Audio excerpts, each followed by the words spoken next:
ನಮಸ್ತೆ ಎಲ್ಲರಿಗೂ. ಇವತ್ತು ನಾನು ಯೂಟ್ಯೂಬ್ನಲ್ಲಿ ಒಂದು ಹೊಸ ಚಾನಲ್ನ ಸ್ಟಾರ್ಟ್ ಮಾಡಿದ್ದೀನಿ, ಬಿಂದಾಸ್ ಕರ್ನಾಟಕ ಅಂತ ಹೇಳಿ. ಅದರಲ್ಲಿ ಕೆಲವು ನನಗೆ ಗೊತ್ತಿರೋ ಅಂತಹ ಇನ್ಫಾರ್ಮೇಷನ್ ಇರೋವಂತಹ ವೀಡಿಯೋಸ್ ಹಾಕಬೇಕು ಅಂದ್ಕೊಂಡಿದ್ದೀನಿ. ಹಾಗೆ ನನ್ನ ಲೈಫ್ ಸ್ಟೈಲ್ ಕೂಡ. ಇದಕ್ಕೆ ತಮ್ಮೆಲ್ಲರದ್ದು ಸಪೋರ್ಟ್ ನನಗೆ ತುಂಬ ಇಂಪಾರ್ಟೆಂಟ್ ಆಗಿದೆ. ಯಾರೆಲ್ಲ ಈ ವಿಡಿಯೋ ನೋಡ್ತಾ ಇದ್ದೀರಾ, ಪ್ಲೀಸ್ ಒಂದು ಲೈಕ್ ಮಾಡಿ, ಹಾಗೆ ನನ್ನ ಚಾನಲ್ನ ಸಬ್ಸ್ಕ್ರೈಬ್ ಮಾಡಿ ನನಗೆ ಸಪೋರ್ಟ್ ಮಾಡಿ. ಹಾಯ್ ಫ್ರೆಂಡ್ಸ್, ಇವಾಗ ಮಧ್ಯಾಹ್ನ 2 ಗಂಟೆ ಆಗಿದೆ. ನಾನು ತೋಟಕ್ಕೆ ಬಂದಿದ್ದೀನಿ. ನಾನು ಸೀದಾ ಮನೆಗೆ ಕೂಡ ಹೋಗೋದಿಲ್ಲ, ತೋಟಕ್ಕೆ ಬಂದುಬಿಡ್ತೀನಿ. ಏನಕ್ಕಂದರೆ ನನಗೆ ತೋಟ ಅಂದರೆ ತುಂಬ ಇಷ್ಟ. ಮನೆ ಯಾವಾಗಲೂ ಹೋಗಿ ಹೋಗಿ ಬೇಜಾರಾಗ್ಬಿಟ್ಟಿರುತ್ತೆ. ಊಟ ಕೂಡ ಇಲ್ಲೇ ತೊಗೊಂಡು ಬಂದು ಊಟ ಮಾಡ್ತೀನಿ.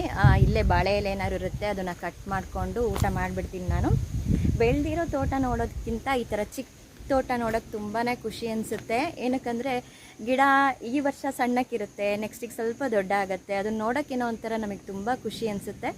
ಸೊ ಹಾಗಾಗಿ ನಾನು ಈ ಚಿಕ್ಕ ತೋಟಕ್ಕೆ ಯಾವಾಗಲೂ ಬರೋದು. ಲಾಸ್ಟ್ ಟೈಮ್ ಬಾಳೆ ಹಚ್ಚಿದ್ವಿ, ಅದು ಕೂಡ ಚೆನ್ನಾಗಿ ಬಂದಿದೆ. ಅದು ಹೇಗೆ ಬೆಳೆದಿದೆ, ಎಷ್ಟು ದೊಡ್ಡದಾಯಿತು, ಮತ್ತು ಕಾಯಿ ಬಿಟ್ಟಿದೆಯಾ, ಈ ಥರ ಎಲ್ಲ ನೋಡೋದಕ್ಕೆ ಬರ್ತೀನಿ. ಮತ್ತು ಸಣ್ಣ ಪುಟ್ಟ ಕೆಲಸ ಇದ್ದರೆ ನಾನು ಕೂಡ ಮಾಡ್ತೀನಿ. ಎಲ್ಲರೂ ಕೇಳ್ತಾರೆ ನೀವು ಕೆಲಸ ಮಾಡ್ತೀರಾ ಅಂತೇಳಿ. ನಿಜವಾಗ್ಲೂ ನಾನು ಕೂಡ ಸಣ್ಣ ಪುಟ್ಟ ಕೆಲಸ ಮಾಡ್ತೀನಿ. ಬನ್ನಿ, ನಿಮಗೂ ಸ್ವಲ್ಪ ನಮ್ಮ ತೋಟ ಹೇಗಿದೆ ಅಂತ ತೋರಿಸ್ತೀನಿ, ನೋಡೋಣವಾ. ಇದು ಚಿಕ್ಕ ತೋಟ ಈ ಥರ ಇದೆ ಇಲ್ಲಿ. ಸೊ ಬಿಸಿಲು ಹೊಡ್ತಾ ಎಲ್ಲ ತಿನ್ನುತ್ತೆ ಜಾಸ್ತಿ ಮರಗಳು, ಚಿಕ್ಕ ಮರಗಳೆಲ್ಲ ಬಂದಿಲ್ಲ ಗಿಡಗಳು ಅಂತ ಹೇಳಿ ನಾನು ಬಾಳೆ ಹಾಕ್ಸಿದ್ದೀನಿ. ಅಲ್ಲಲ್ಲೇ ಸ್ವಲ್ಪ ಬಾಳೆ ಕೂಡ ಹೋಗಿದೆ. ಅದು ಈ ಮಳೆಗಾಲದಲ್ಲಿ ಹಚ್ಚಿದ್ರೆ ಬರಲ್ಲ. ನೋಡಿ ಮತ್ತೆ ಕೂಗ್ತಿದೆ ನವಿಲು. ಅಲ್ಲಿದೆ, ಸಿಕ್ಕಿದ್ರೆ ನೋಡೋಣ, ವಿಡಿಯೋ ಮಾಡ್ತೀನಿ. ಈ ಥರ ಇದೆ. ಅಕ್ಟೋಬರ್ ತಿಂಗಳಲ್ಲಿ ನಾವು ಬಾಳೆನ ಹಚ್ಚಬೇಕಂತೆ, ನನಗೂ ಇಲ್ಲಿ ಊರಿನವರು ಹೇಳಿರೋದು. ನಾನು ಬೆಳೆದಿದ್ದು ಸಿಟಿಲಿ, ಹಾಗಾಗಿ ಅಗ್ರಿಕಲ್ಚರ್ ಬಗ್ಗೆ ಜಾಸ್ತಿ ಗೊತ್ತಿಲ್ಲ. ಆದರೂ ತಿಳ್ಕೊಂಡು ಮಾಡೋದಕ್ಕೆ ಟ್ರೈ ಮಾಡ್ತೀನಿ. ನನ್ನ ಹಸ್ಬೆಂಡ್ಗೆ ಮತ್ತು ಊರಲ್ಲಿರೋರೆಲ್ಲ ಚೆನ್ನಾಗಿ ಸಪೋರ್ಟ್ ಮಾಡ್ತಾರೆ.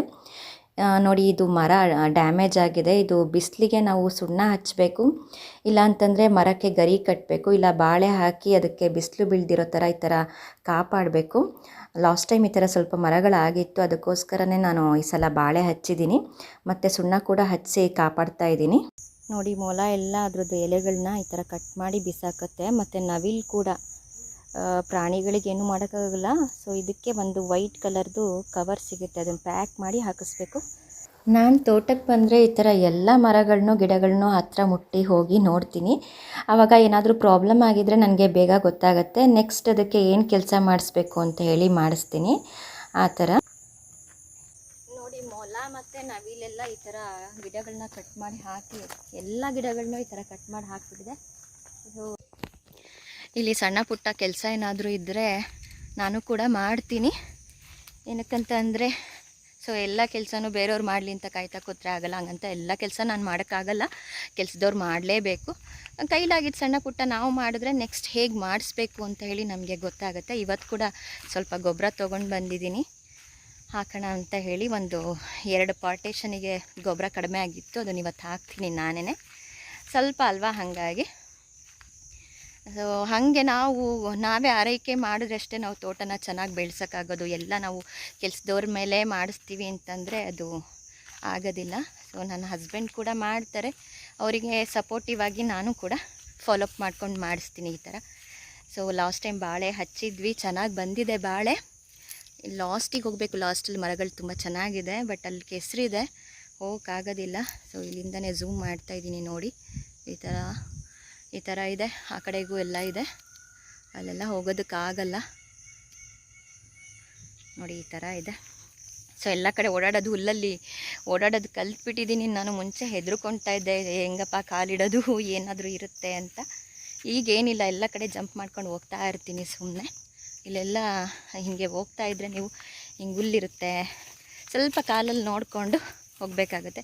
ಅಲ್ಲಲ್ಲೇ ಕಾಲೇವಿರುತ್ತೆ, ಅದನ್ನು ಸ್ವಲ್ಪ ಜಂಪ್ ಮಾಡಬೇಕು. ನೋಡ್ಕೊಂಬಿಟ್ಟಿರ್ತೀನಿ ನಾನು ಹೆಂಗೆ ಜಂಪ್ ಮಾಡೋದಂತ ಹೇಳಿ. ಈ ಥರ ಜಂಪ್ ಮಾಡ್ಕೊಂಡು ಬಂದುಬಿಡ್ತೀನಿ, ಅಭ್ಯಾಸ ಆಗಿದೆ. ನೋಡಿ, ತೋಟ ಫುಲ್ ಕೆಸರಾಗಿದೆ, ಕೆಸರಲ್ಲೇ ಹೋಗಬೇಕು, ಕೆಸರಾಗತ್ತೆ. ಆಮೇಲೆ ತೊಳ್ಕೊಬೇಕು, ಕಾಲನ್ನ ಚೆನ್ನಾಗಿ ತೊಳ್ಕೊಂಡು ಹೋಗ್ಬೇಕಾಗತ್ತೆ. ನನ್ನ ಹಸ್ಬೆಂಡು ಗೊಬ್ಬರ ಹಾಕ್ತಾಯಿದ್ದಾರೆ. ನಾನೇ ಗೊಬ್ಬರ ಹಾಕ್ತೀನಿ ಅಂತ ಅಂದೆ, ಅವರು ಬೇಡ ನೀನು ಹಾಕೋದು ಅಂತ ಅವರೇ ಹಾಕ್ತಿದ್ದಾರೆ. ಸೊ ಅಲ್ಲಿ ಸ್ವಲ್ಪ ಜಾಸ್ತಿ ಹುಲ್ಲು ಬೆಳ್ಕೊಂಡಿದೆ, ಹಾಗಾಗಿ ಅವರು ಅಲ್ಲಿ ನೀನು ಬರೋದು ಬೇಡ, ನಿನಗೆ ಓಡಾಡೋದಕ್ಕೆ ಬರಲ್ಲ ಅಂತ ಅವರೇ ಹಾಕ್ತಾಯಿದ್ದಾರೆ. ಇವಾಗ ಊಟ ಮಾಡೋಣ.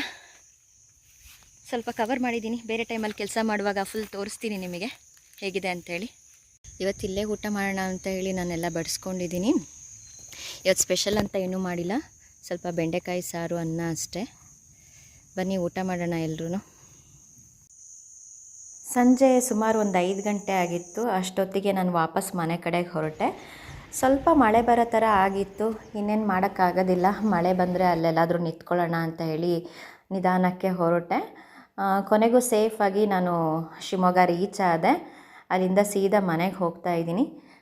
ಫ್ರೆಂಡ್ಸ್, ಈ ವಿಡಿಯೋ ಏನಾದರೂ ನಿಮಗೆ ಇಷ್ಟ ಆಗಿದ್ದರೆ ಪ್ಲೀಸ್ ಒಂದು ಲೈಕ್ ಮಾಡಿ, ಹಾಗೆ ನನ್ನ ಚಾನಲ್ನ ಸಬ್ಸ್ಕ್ರೈಬ್ ಮಾಡಿ. ತಮ್ಮದೆಲ್ಲರದ್ದು ಸಪೋರ್ಟ್ ನನಗಿವಾಗ ತುಂಬ ಇಂಪಾರ್ಟೆಂಟ್ ಆಗಿದೆ.